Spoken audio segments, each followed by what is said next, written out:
So, hi everyone! Nandito kami sa Tagaytay kasi may pupuntahan si Mother Goose tsaka si Miss Ying. So, dumaan muna kami sa bahay Pastulan. So, ito yung parang version ng Good Shepherd sa Baguio City. So, ayan si Mishi. Kumakain ng lumpia. Tapos si Habi, nag-order siya ng lumpia din tsaka favorite niyang arroz caldo.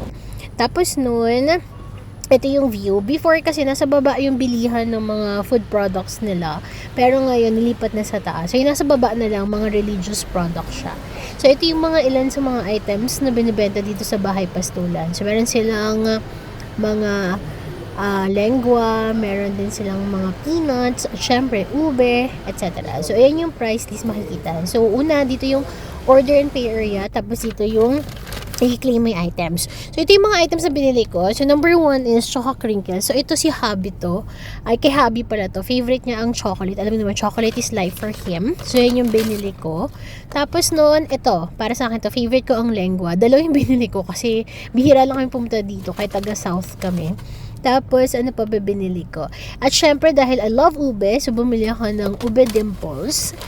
And then, meron din akong, actually, ito kay Habi din to, peanuts. Mahilig din siya sa peanuts. Yung peanuts adobo.